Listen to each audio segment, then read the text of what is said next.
Hi everyone, welcome back to my channel. ये हमारा chemical bonding का थर्ड लेक्चर है। आज के इस वीडियो में हम क्या क्या पढ़ने वाले हैं वो चीज़ मैं सबसे पहले डिस्कस कर लेती हूँ आपसे। आज हम पढ़ने वाले हैं covalent bond, then coordinate bond,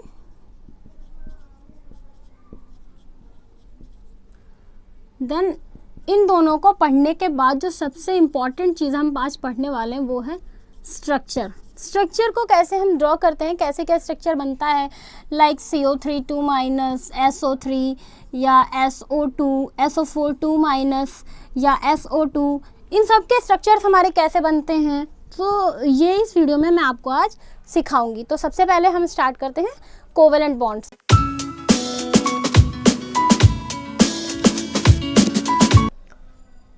covalent bond को एक्सप्लेन करने के लिए हमारी 4 थ्योरीज आई, ठीक है। जब एक फेल हुई, देन दूसरी आई, देन तीसरी, देन चौथी, ऐसे करके हमारी 4 थ्योरीज आई।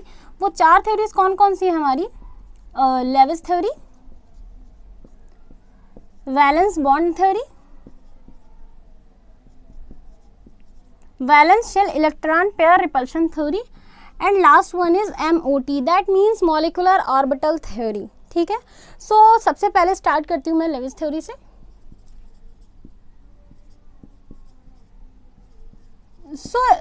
लेविस ने क्या किया? लेविस ने एक रूल हमको बताया जिसको हम बोलते हैं ऑक्टेट रूल। इस रूल के अकॉर्डिंग कोई भी एटम जो होता है वो अपना ऑक्टेट कंप्लीट करना चाहता है to achieve their nearest noble gas configuration, ठीक है। तो मतलब कोई भी एटम जो होगा वो अपना ऑक्टेट कंप्लीट करना चाहेगा। इसी रूल पे हमारा कोवेलेंट बॉन्ड फॉर्म होता है। तो सबसे पहले देखो कोवेलेंट बॉन्ड। तो कोवेलेंट बॉन्ड में होता क्या है हमारा? Sharing of electron between 2 atoms to complete their octet and achieve noble gas configuration. Okay, जिन दो एटम्स के बीच में हमारा कोवेलेंट बॉन्ड बन रहा होता है वहाँ पे क्या होता है? शेयरिंग ऑफ इलेक्ट्रॉन होता है ऑक्टेट कंप्लीट करने के लिए और अपना नियरेस्ट नोबल गैस कॉन्फ़िगरेशन को अचीव करने के लिए। इस चीज़ को मैं अगर आपको एक एग्जांपल से समझाऊं, तो फॉर एग्जांपल अगर मैं कहूँ कि कोई एटम ए है, इसके वैलेंस शेल में 7 इलेक्ट्रॉन है। दूसरा एटम बी है, इसके भी वैलेंस शेल में 7 इलेक्ट्रॉन है, ठीक है। इस एटम को अपना ऑक्टेट कंप्लीट करने के लिए 1 इलेक्ट्रॉन चाहिए, ओके, एंड इस एटम को अपना ऑक्टेट कंप्लीट करने के सिर्फ 1 इलेक्ट्रॉन चाहिए। तो यह क्या करेंगे? आपस में शेयरिंग कर लेंगे, शेयरिंग ऑफ इलेक्ट्रॉन। इससे ए और बी के बीच में जो बॉन्ड बनता है, इसी बॉन्ड को हम बोलते हैं कोवेलेंट बॉन्ड। समझ में आया कोवेलेंट बॉन्ड क्या होता है? अब इस कोवेलेंट बॉन्ड की मैं आपको कंडीशन बता दूं, जैसे मैंने आपको आयनिक बॉन्ड में बताई थी। वैसे तो इसकी कंडीशन बहुत सारी है, लेकिन सबसे इंपॉर्टेंट जो कंडीशन है वो है difference between electronegativity. Difference between electronegativity. जिन दो एटम्स के बीच में हमारा कोवेलेंट बॉन्ड बन रहा है उनकी इलेक्ट्रोनिगेटिविटी का जो डिफरेंस है वो हमेशा लेस देन 1.6 होना चाहिए। हमारा बॉन्ड जो होगा वो कौन सा होगा? कोवेलेंट बॉन्ड होगा, ओके। इसको मैं अगर आपको एक एग्जांपल के से समझाऊं, फॉर एग्जांपल CH4, ठीक है।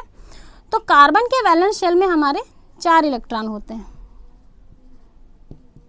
हाइड्रोजन के वैलेंस शेल में 1 इलेक्ट्रॉन होता है।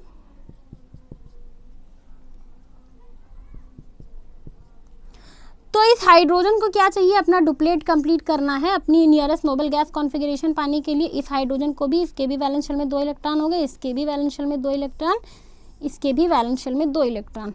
अब देखो कार्बन के तो थे खुद के 4 इसने हाइड्रोजन से लिए, तो इसका भी ऑक्टेट कंप्लीट। दैट मीन्स यहाँ पे जो ये बॉन्ड है ये हमारा कौन सा बॉन्ड है? कोवेलेंट बॉन्ड, ठीक है। अपना शेयरिंग ऑफ इलेक्ट्रॉन हो गया। अब मैं आपको बताऊंगी कोऑर्डिनेट बॉन्ड। देखिए, जब आप कोवेलेंट बॉन्ड और कोऑर्डिनेट बॉन्ड दोनों को सीख जाएंगे तभी आपको क्या होगा? स्ट्रक्चर ड्रॉ करना अच्छे से आएगा कि स्ट्रक्चर में कहाँ पे हमारा कोवेलेंट बॉन्ड बनना है और कहाँ पे हमारा कोऑर्डिनेट बॉन्ड बनना है, ठीक है। अब मैं आपको बता दूं कोऑर्डिनेट बॉन्ड। तो कोऑर्डिनेट बॉन्ड जो है इसको हम कह सकते हैं कि it is a special type of covalent bond. अब इसको हमने कोवेलेंट बॉन्ड ही क्यों बोला, ठीक है। देखो यहाँ पे क्या है, यहाँ पे भी शेयरिंग ऑफ इलेक्ट्रॉन ही हो रहा है, जैसा हमने कोवेलेंट बॉन्ड में पढ़ा था शेयरिंग ऑफ इलेक्ट्रॉन। इसी वजह से इसको हम बोल रहे हैं एक special type of covalent bond. Special type क्यों बोला, क्योंकि इसमें शेयरिंग करने का जो फिनोमिना है जिन दो एटम्स के बीच में हो रहा है वो थोड़ा सा डिफरेंट है, ठीक है। देखिए कोवेलेंट बॉन्ड में हमने कहा कि ए के वैलेंस शेल में 7 इलेक्ट्रॉन थे, बी के वैलेंस शेल में 7 इलेक्ट्रॉन थे। इन दोनों को अपना एक इलेक्ट्रॉन की जरूरत थी, दोनों ने एक दूसरे को शेयर कर लिया और बॉन्ड बना लिया। बट कोवेलेंट बॉन्ड में ये फिनोमिना नहीं होता है, दोनों की शेयरिंग नहीं होती है। कोवेलेंट बॉन्ड में क्या होता है कि शेयरिंग हमारी सिर्फ एक एटम शेयर करता है। यहाँ पे जो हो रहा होता है इसको आप समझ सकते हो कि लाइक जैसे कोई अमीर है और कोई एकदम फ़कीर है। सो अमीर को देने से कोई फ़र्क नहीं पड़ा, लेकिन फ़कीर का पेट भर रहा है, ठीक है। सो वही कंसेप्ट आप यहाँ पे फॉलो कर सकते हो। फॉर एग्जाम्पल हमारा कोई एक एटम ए है, इसके वैलेंस शेल में हमारे 8 इलेक्ट्रॉन हैं, एंड कोई एटम बी है, इसके वैलेंस शेल में 6 इलेक्ट्रॉन है, ठीक है।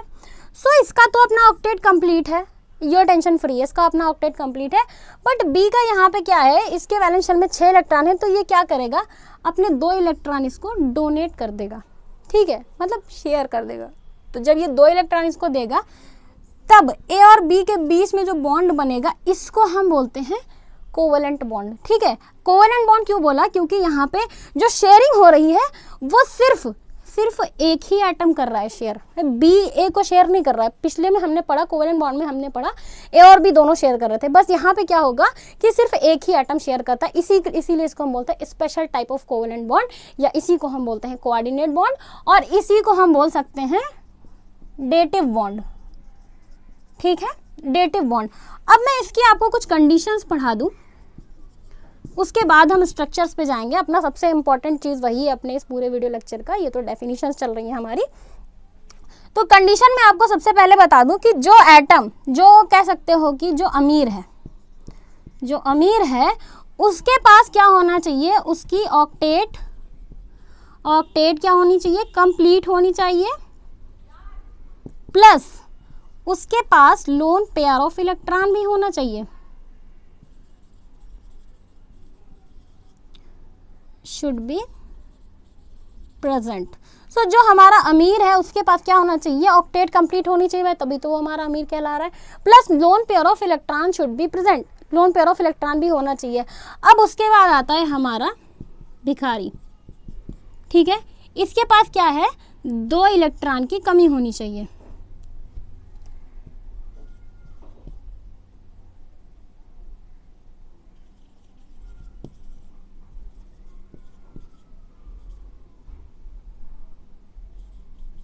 ठीक है, ये अपना 2 इलेक्ट्रॉन एक्सेप्ट करने की टेंडेंसी इसके होनी चाहिए। एक तो मुझे स्वेटिंग बहुत हो रही है, ठीक है। सो ये है, तो अब इसको मैं, ये आप समझ गए, ये दो कंडीशंस हैं हमारी। अब हमने पढ़ लिया कोवेलेंट बॉन्ड और हमारा कोऑर्डिनेट बॉन्ड। अब मैं आपको समझाने जा रही हूँ स्ट्रक्चर्स, जो कि हमारा इस वीडियो का सबसे इम्पॉर्टेंट पार्ट है। अभी इसका मैं एग्जाम्पल भी आपको कराऊंगी जब मैं आपको पढ़ा रही हूँगी। सो स्ट्रक्चर्स में सबसे पहले मैं आपको बताऊँ, सबसे पहले जब भी हम स्ट्रक्चर ड्रॉ करते हैं तो आपको कुछ कंडीशंस पढ़नी पड़ेंगी, ठीक है। सबसे पहली कंडीशन जो है, how to choose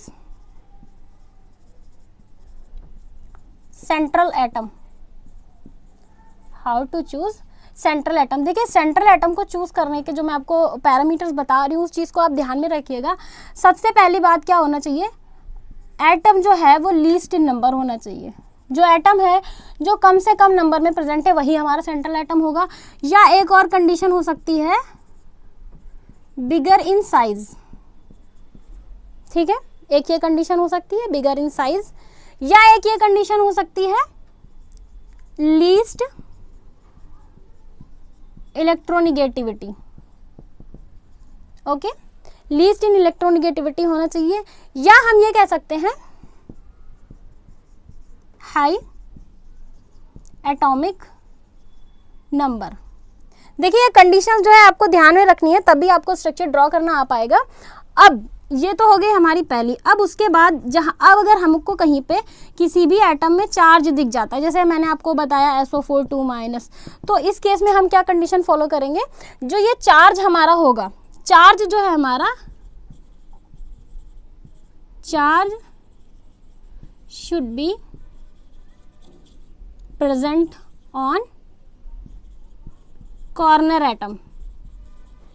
charge should be present on corner atom. जब भी हम स्ट्रक्चर ड्रॉ कर रहे होंगे, चार्ज अगर प्रेजेंट है हमारे आयन में, तो हम उसको हमेशा कॉर्नर एटम पे ही रखेंगे। ओके, तो ये हो गई हमारी दूसरी कंडीशन।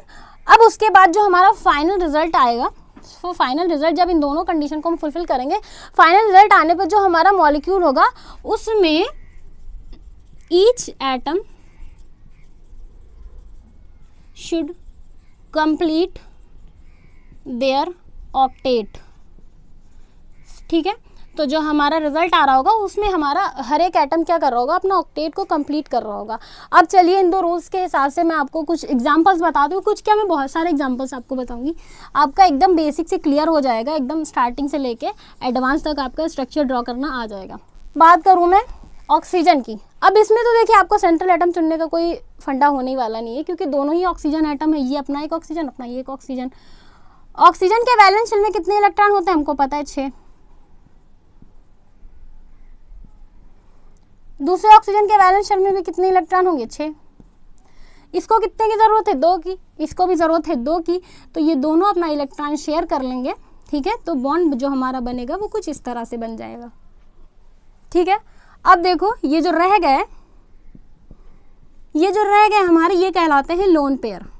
ठीक है, सो अगर आपको मैं पूछूं कि इस ऑक्सीजन मॉलिक्यूल में हमारे लोन पेयर्स कितने हैं, 1 2 3 4, lone pair is equal to 4। अगर मैं पूछूं बॉन्ड पेयर्स कितने हैं, तो बॉन्ड पेयर कितने हैं, 1 और 2। बॉन्ड पेयर है हमारे इसमें 2। ठीक है, अब चलते हैं नेक्स्ट एग्जाम्पल की तरफ। नेक्स्ट एग्जाम्पल हमारा है CO2। ठीक है, अब यहाँ पे बारी आती है कि सेंट्रल एटम हम किसको रखेंगे। तो सबसे पहले मैंने आपको बताया पहले ही कि वो एटम सेंट्रल एटम होगा जहाँ जो लीस्ट नंबर में प्रेजेंट हो। यहाँ पे ऑक्सीजन के 2 एटम हैं और कार्बन का 1 एटम है, दैट मीन्स कि कार्बन ही हमारा सेंट्रल एटम होगा। अब बचे हमारे कॉर्नर एटम ऑक्सीजन। अब हमको पता है कि कार्बन के वैलेंस शेल में 4 इलेक्ट्रॉन होते हैं, ऑक्सीजन के वैलेंस शेल में 6 इलेक्ट्रॉन होते हैं, और इधर भी इसके वैलेंस शेल में 6 इलेक्ट्रॉन। कार्बन को अपनी ऑक्टेट कंप्लीट करने के लिए कितने की ज़रूरत है, 4 की। इसको कितने की ज़रूरत है, 2 की। इसको कितने की ज़रूरत है, 2 की। तो ये क्या करेगा, अपना इनके बीच में शेयरिंग कर लेगा, इससे शेयरिंग कर लेगा। सो कार्बन डाइऑक्साइड्स में जो बॉन्ड बनेगा वो कुछ इस तरह से होगा। ये हमारे 2 लोन पेयर्स, इधर 2 लोन पेयर्स रह जाएंगे। सो अगर मैं पूछूँ कार्बन डाइऑक्साइड में आपके बॉन्ड पेयर कितने हैं, 1 2 3 4, बॉन्ड पेयर है 4 एंड लोन पेयर भी हैं आपके 4। समझ में आ रहा है, ठीक है।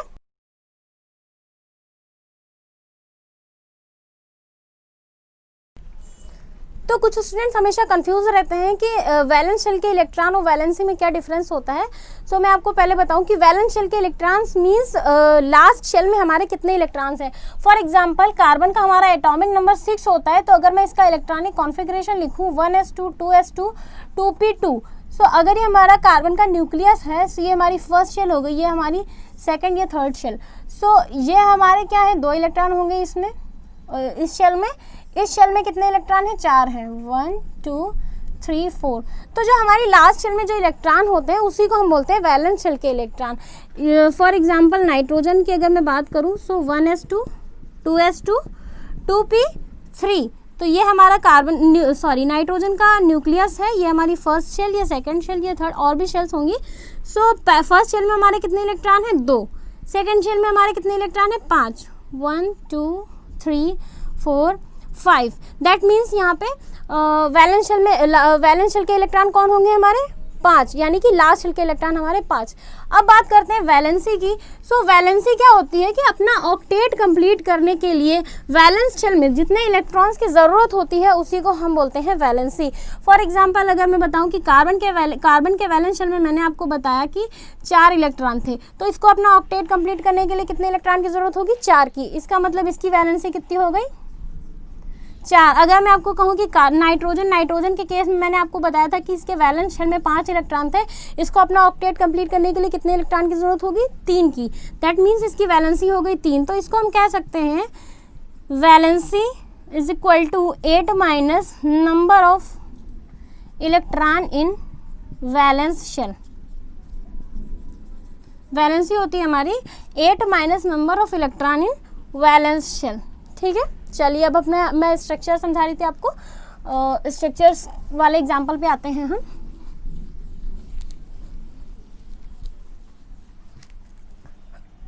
अब स्ट्रक्चर देख लेते हैं HCN का। अब देखिए, अब इसमें हम सेंट्रल एटम किसको चूज करेंगे? सबसे पहले मैंने आपको बताया था कि जो लीस्ट नंबर में हो, हाइड्रोजन का भी एक एटम है, कार्बन का भी एक है, नाइट्रोजन का भी एक है, तो यहाँ पे लीस्ट नंबर वाले से हम डिसाइड नहीं कर सकते। उसके बाद मैंने आपको एक और कंडीशन बताई थी कि लीस्ट इन इलेक्ट्रोनिगेटिविटी साइज। उसके बाद मैंने आपको बताया था बिगर इन साइज। तो देखिए हाइड्रोजन का साइज तो सबसे छोटा होगा, दैट मीन्स हाइड्रोजन तो डेफिनेटली कॉर्नर एटम ही होने वाला है। हाइड्रोजन जो है हमारा वो कॉर्नर एटम ही होगा। द मेन प्रॉब्लम है कि कार्बन हमारा सेंट्रल एटम होगा या नाइट्रोजन हमारा सेंट्रल एटम होगा। ठीक है, सो अब मैं आपको बताऊँ मैंने क्या बताया था कि जब कंडीशंस मैंने आपको पढ़ाई थी उसमें क्या लिखाया था मैंने कि बिगर इन साइज। ठीक है, तो कार्बन और नाइट्रोजन में हमको पता है कि लेफ्ट टू राइट जाने पे पीरियोडिक टेबल में साइज़ क्या होता है हमारा? घटता है। तो यहाँ पे साइज़ किसका ज़्यादा होगा? कार्बन का। तो कार्बन हमारा क्या होगा? सेंट्रल एटम होगा। नाइट्रोजन हमारा और हाइड्रोजन क्या होंगे? कॉर्नर एटम होंगे। अब देखिए नाइट्रोजन के वैलेंस शेल में कितने इलेक्ट्रॉन होते हैं? 5। कार्बन के वैलेंस शेल में कितने इलेक्ट्रॉन होते हैं? 4। हाइड्रोजन के वैलेंस शेल में 1। अब इसको अपनी वैलेंसी कंप्लीट करने के लिए 4 इलेक्ट्रॉन की ज़रूरत है, ऑक्टेट कंप्लीट करने के लिए 4 इलेक्ट्रॉन की ज़रूरत है। इसको अपना ऑक्टेट कंप्लीट करने के लिए 3 इलेक्ट्रॉन की ज़रूरत है। इसको अपना डुप्लेट कंप्लीट करने के लिए 1 इलेक्ट्रॉन की ज़रूरत है। ये इससे शेयर कर लेगा, ये इससे शेयर कर लेगा, और ये कार्बन जो है वो इन दोनों से शेयर कर लेगा। सो यहाँ पे देखिए जो बॉन्ड बना ये और ये, तो HCN में जो बॉन्ड बनेगा वो कुछ इस तरह से बनेगा। ठीक है, सो यहाँ पे बॉन्ड पेयर कितने हो गए हमारे? बॉन्ड पेयर हो गए हमारे 1 2 3 4 bond pair. And lone pairs कितने हो गए हमारे इसमें? ये सिर्फ हमारा लोन पेयर रह गया, तो लोन पेयर रह गया हमारे यहाँ पे सिर्फ 1। ठीक है, यहाँ तक तो हमारे सिर्फ कोवेलेंट बॉन्ड ही थे। अब मैं आपको एग्जांपल्स बताऊंगी जिसमें कोवेलेंट और कोऑर्डिनेट बॉन्ड का मिक्सचर होगा। सो यहीं से आपको समझ में आएगा। ठीक है, अगर मैं आपको समझाऊं सबसे पहले NH4+ का। ओके, अब सबसे पहले हमको सेंट्रल एटम चूज करना है। हमको पता है कि हाइड्रोजन के 4 एटम है, नाइट्रोजन का सिर्फ 1 एटम है, दैट मीन्स नाइट्रोजन ही हमारा सेंट्रल एटम रहेगा हमारा nitrogen central atom. Corner atoms हमारे कौन कौन से रहेंगे? Hydrogen hydrogen hydrogen and hydrogen. +1 charge है किसी भी एक हाइड्रोजन पे। मैंने आपको बताया था कि चार्ज हमेशा हम कॉर्नर एटम्स पे पहले रखेंगे, तो कॉर्नर एटम पे हमने दे दिया। अब देखिए नाइट्रोजन के वैलेंस शेल में इलेक्ट्रॉन होते हैं हमारे 5। ठीक है, सो ये 5 इलेक्ट्रॉन मैं ऐसे लिखे दे रही हूँ। हाइड्रोजन के वैलेंस शेल में 1 इलेक्ट्रॉन होता है। अब देखिए ये H+ है। H+ का मतलब ये है कि इसमें जो 1 इलेक्ट्रॉन था वो भी जा चुका है। ठीक है, मतलब यहाँ पे कोई भी इलेक्ट्रॉन नहीं है। सबसे पहले देखिए अगर इसको अपना डुप्लेट कंप्लीट करना है तो इसके कितने इलेक्ट्रॉन की ज़रूरत होगी? 2 की। इसको कितने की ज़रूरत है? 1 की। इसको भी 1 की, इसको भी 1 की। अब आप खुद ही सोचिए, किसी को 2 की ज़रूरत है और किसी को सिर्फ 1 इलेक्ट्रॉन मिल जाए तो उसका ऑक्टेट कंप्लीट हो जाएगा या डुप्लेट कंप्लीट हो जाएगा। तो हम सबसे पहले प्रेफरेंस किसको देंगे कि जिसको कम की ज़रूरत है पहले उसको देख लेते हैं, पहले उसकी ज़रूरत पूरी करते हैं। अब जो बिल्कुल ही खाली है उसको तो हम बाद में देखेंगे। तो इसको सिर्फ 1 की ज़रूरत है, तो पहले क्या करता है नाइट्रोजन इसको शेयर कर लेगा, मतलब इन दोनों के बीच में बॉन्ड बन जाएगा। उसके बाद क्या होता है नाइट्रोजन 1 इलेक्ट्रॉन इसको शेयर कर देता है। उसके बाद नाइट्रोजन इसको भी 1 ही इलेक्ट्रॉन की ज़रूरत है, शेयर कर देता है। ठीक है, अब देखो यहाँ पे 1 2 और ये तीनों जो बॉन्ड बने हैं ये कैसे बने हैं? शेयरिंग से। तो ये हमारा कौन सा हुआ? Covalent bond. ये तीनों हमारे कौन से हुए, कोवेलेंट बॉन्ड, क्योंकि इसमें शेयरिंग कौन कर रहा है, ये एक हाइड्रोजन और नाइट्रोजन के बीच में शेयरिंग हो रही है, ये अपना एक इलेक्ट्रॉन इससे शेयर कर रहा है, ये एक इससे शेयर कर रहा है, दोनों के बीच में शेयरिंग हो रही है।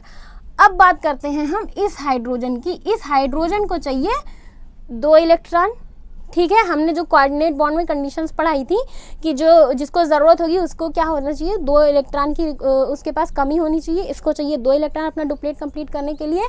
और ये नाइट्रोजन, अब देखिए इसका ऑक्टेट कंप्लीट है, 2 इलेक्ट्रॉन ये, 2 बॉन्ड इसमें है, 2 इसमें, 2 इसमें, 2 2 4 2 6 2 8, इसका ऑक्टेट भी कंप्लीट है, प्लस इसमें लोन पेयर भी प्रेजेंट है। अब देखिए ये कोऑर्डिनेट बॉन्ड बनाने की टेंडेंसी रखता है, बिल्कुल रखता है। अब ये क्या करेगा, अपना ये लोन पेयर जो है इसको क्या करेगा, शेयर कर देगा। तो इस तरह से जो बॉन्ड बनता है NH4+ में बॉन्डिंग कुछ इस तरह से होती है, ठीक है। ये हमारा कोऑर्डिनेट बॉन्ड है और ये 3 हमारे कोवेलेंट बॉन्ड हैं, ठीक है। जो मैंने आपको बताया था कि कोऑर्डिनेट बॉन्ड को हम कुछ इस तरह से लिखते हैं, ठीक है। एक चीज़ और सीख लीजिए यहाँ पे कि कोऑर्डिनेट बॉन्ड को हम इस तरह से लिख सकते हैं और इस तरह से भी लिख सकते हैं, माइनस प्लस, जो दे रहा है उस पर प्लस चार्ज लगाएंगे, जो एक्सेप्ट कर रहा है उस पर माइनस चार्ज लगाएंगे। कोऑर्डिनेट बॉन्ड को हम इस तरह से भी लिख सकते हैं। अब इसी चीज़ को अगर मैं इस एग्जाम्पल में अप्लाई करूँ, सो H H H H, अगर मैं ऐसा लिखूं तो पॉजिटिव चार्ज हमारा इस पे रहेगा, और अगर मैं ये एरो हटा दूं दैट मीन्स मुझे यहाँ पे नेगेटिव लगाना पड़ेगा और यहाँ पे पॉजिटिव। अब देखिए ये पॉजिटिव नेगेटिव मिलके हमारा क्या हो जाएगा, न्यूट्रल हो जाएगा, और हमारा जो फाइनल स्ट्रक्चर आएगा वो कुछ इस तरह से आएगा। NH4+ का जो फाइनल स्ट्रक्चर आएगा वो हमारा कुछ इस तरह से आ जाएगा। So simple. अब देखिए यहाँ पे सबकी अपनी ऑक्टेट कंप्लीट है, इसकी भी कंप्लीट मैंने यहीं पे बता दी थी कंप्लीट है, इन चारों हाइड्रोजन्स की डुप्लेट भी कंप्लीट है। समझ में आया आपको NH4+ का हम कैसे बनाते हैं स्ट्रक्चर। चलिए सीखते हैं और स्ट्रक्चर्स। अब बात कर लेते हैं H3O+ की, ठीक है। अब देखिए यहाँ पे भी हमको ऐसे ही समझ में आ रहा है कि हमारा सेंट्रल एटम कौन सा होगा, ऑक्सीजन। ऑक्सीजन हमने लिख लिया सेंट्रल एटम। सो कॉर्नर एटम हमारे कौन कौन से होंगे, हाइड्रोजन्स होंगे। अब एक हाइड्रोजन पे पॉजिटिव चार्ज, क्योंकि एक पॉजिटिव है तो कॉर्नर एटम्स पे हम पहले चार्ज रख देंगे। उसके बाद अब देखिए ऑक्सीजन के वैलेंस शेल में कितने इलेक्ट्रॉन होते हैं, 6,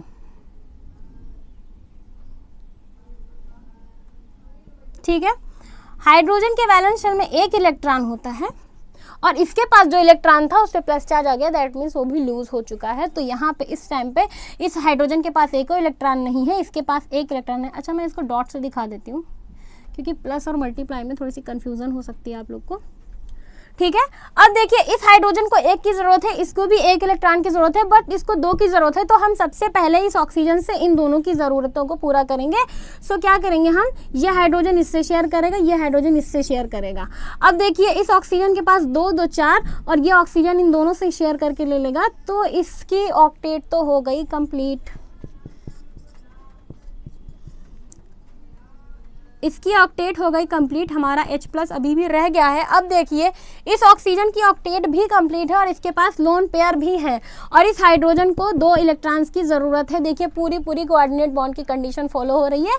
सो ये क्या करेगा, अपना एक लोन पेयर क्या करेगा, इसको डोनेट कर देगा। अब इसमें इसको जो हम दिखाएंगे वो कुछ इस तरह से दिखाएंगे, H+, ठीक है। अब इसको मैं दूसरी तरह से मैंने आपको बताया अभी कैसे लिखते हैं हम इसको, H प्लस देन माइनस, ये क्योंकि इसने दिया और इसने सॉरी हाइड्रोजन ने एक्सेप्ट किया इस वजह से माइनस, इसने दिया इस वजह से प्लस, प्लस माइनस हमारे न्यूट्रलाइज हो जाएंगे। तो जो फाइनल स्ट्रक्चर बनेगा वो कुछ इस तरह से होगा, प्लस चार्ज हमारा ऑक्सीजन पे आ जाएगा। समझ में आया आपको इसका स्ट्रक्चर। चलिए कुछ और स्ट्रक्चर समझाती हूँ मैं आपको। सारे एग्जाम्पल मतलब जितने भी मैंने देखे हैं मोस्टली एग्जाम्स में जो पूछे गए हैं मैं वो सब आपको करा दूंगी इसी वीडियो में। जैसे कि SO4 2- की बात करते हैं, ठीक है। सल्फर हमारा सेंट्रल एटम रहेगा, बिल्कुल रहेगा। कॉर्नर एटम्स लिख लेते हैं हम, ओके। अब लिखते हैं हम जरा चार्ज कितना है 2-, तो किन्हीं भी 2 ऑक्सीजन्स को तुम -1 चार्ज दे दो, ओके। अब देखिए सल्फर के वैलेंस शेल में कितने इलेक्ट्रॉन्स की जरूरत, कितने इलेक्ट्रॉन होते हैं, 6। और इन ऑक्सीजन के वैलेंस शेल में कितने होंगे, 6।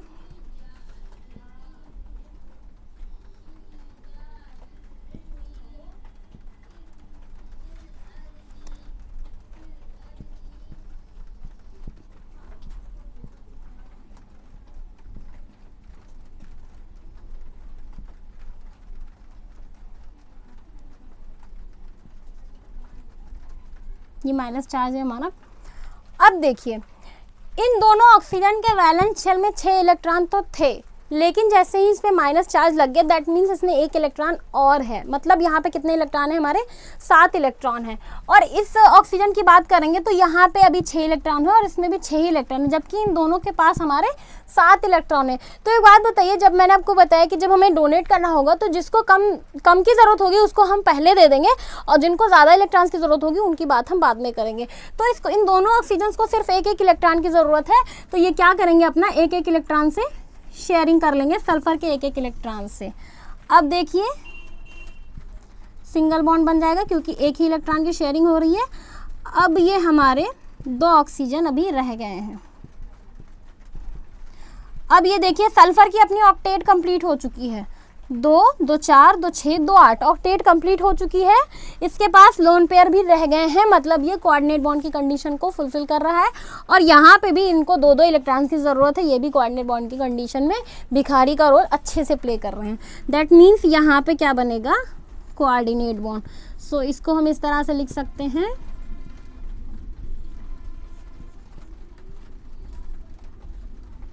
समझ में आया आपको, ठीक है। तो SO4 का स्ट्रक्चर हम इस तरह से ड्रॉ कर सकते हैं। अब बात करते हैं हम SO3 के स्ट्रक्चर की।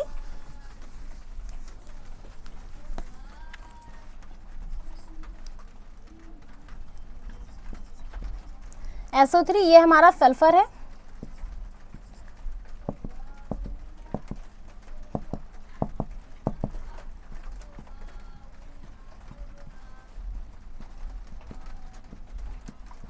अब देखिए सल्फर के वैलेंस शेल में 6 इलेक्ट्रॉन है, इसको सिर्फ 2 की ज़रूरत है, इसके में भी 6 इलेक्ट्रॉन है, इसको भी सिर्फ 2 की ज़रूरत है।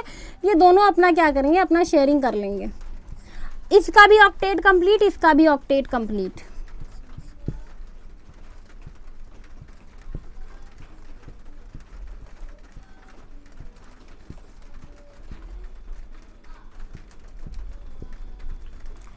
इसका तो काम हो गया, ये अपना कोवेलेंट बॉन्ड बना लिया, इसका ऑक्टेट कंप्लीट हो गया। इस सल्फर का भी ऑक्टेट कंप्लीट हो गया, उसके बाद भी इसके पास लोन पेयर्स रह जाते हैं, मतलब ये कोऑर्डिनेट बॉन्ड बनाने की टेंडेंसी रखता है। और ये दोनों ऑक्सीजन अभी हमारे रह गए हैं, इनमें 2 इलेक्ट्रॉन्स की ज़रूरत है, मतलब ये इलेक्ट्रॉन एक्सेप्ट करने की टेंडेंसी रखते हैं। सो ये क्या करेगा, अपना लोन पेयर इनको डोनेट करेगा और जो फाइनल स्ट्रक्चर बनेगा वो कुछ इस तरह से होगा। ओके, ये हो गया हमारा SO3 का स्ट्रक्चर, समझ में आया आपको। अब बात करती हूँ मैं NO3- के स्ट्रक्चर की। तो NO3-, सो हमको पता है इसमें सेंट्रल एटम हमारा नाइट्रोजन ही रहने वाला है, कॉर्नर एटम्स हमारे क्या होंगे, ऑक्सीजन। अब मैंने आपको बताया कि चार्ज को हम सबसे पहले कॉर्नर एटम्स पे रख देंगे, हमने रख दिया। अब देखिए इस ऑक्सीजन के वैलेंस शेल में 6 इलेक्ट्रॉन, इसके वैलेंस शेल में भी 6 इलेक्ट्रॉन, इसके वैलेंस शेल में 6 इलेक्ट्रॉन प्लस 1 इलेक्ट्रॉन और है। और हमको पता है कि नाइट्रोजन के वैलेंस शेल में 5 इलेक्ट्रॉन होते हैं। ओके, अब देखिए इस ऑक्सीजन को 2 इलेक्ट्रॉन की ज़रूरत है अपना ऑक्टेट कंप्लीट करने के लिए, इसको भी 2 की ज़रूरत है, बट इसको सिर्फ 1 की ज़रूरत है। तो नाइट्रोजन सबसे पहले शेयरिंग किससे करना प्रेफर करेगा, इस ऑक्सीजन से। सो ये अपना 1 इलेक्ट्रॉन से अपना इसके 1 इलेक्ट्रॉन से शेयरिंग कर लेगा, सो इसका ऑक्टेट कंप्लीट हो जाएगा। अब बात करते हैं इन दोनों ऑक्सीजन एटम की। सो नाइट्रोजन, इन दोनों ऑक्सीजन एटम्स में नाइट्रोजन क्या करेगा, दोनों में से किसी एक से ही अपना शेयर कर सकता है, तो इसको भी 2 की ज़रूरत, इसको भी 2 की ज़रूरत। सो ये क्या करेगा, इन 2 एटम से इसने अपना ऑक्टेट कंप्लीट कर लिया। अब देखो यहाँ पे नाइट्रोजन का भी ऑक्टेट कंप्लीट है और इस ऑक्सीजन का भी और इस ऑक्सीजन का भी। 2 2 4 2 6 2 8, 2 2 4 2 6 और 2 8, इसका भी कंप्लीट है, 2 2 4 5 6 7 8, ठीक है। अब बचा हमारा ये इलेक्ट्रॉन, अब देखिए यहाँ पे अब बचा हमारा ये ऑक्सीजन। अब देखिए इस ऑक्सीजन को 2 इलेक्ट्रॉन की ज़रूरत है, ये यहाँ पे बहुत ही अच्छे से भिखारी का रोल प्ले कर रहा है। और ये नाइट्रोजन एटम के पास हमारे 2 lone pair of electron extra रह गए हैं, तो यहाँ पे कोऑर्डिनेट बॉन्ड बनने की कंडीशन ईजिली फॉलो हो रही है।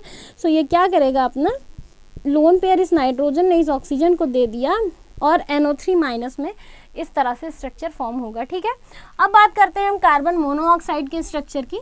सो कार्बन मोनोऑक्साइड कुछ इस तरह से होगा। कार्बन के वैलेंस शेल में हमको पता है 4 इलेक्ट्रॉन होते हैं और ऑक्सीजन के वैलेंस शेल में 6 इलेक्ट्रॉन होते हैं। ठीक है, इसको अपना ऑक्टेट कंप्लीट करने के लिए 2 इलेक्ट्रॉन की ज़रूरत है, जबकि कार्बन को 4 की ज़रूरत है।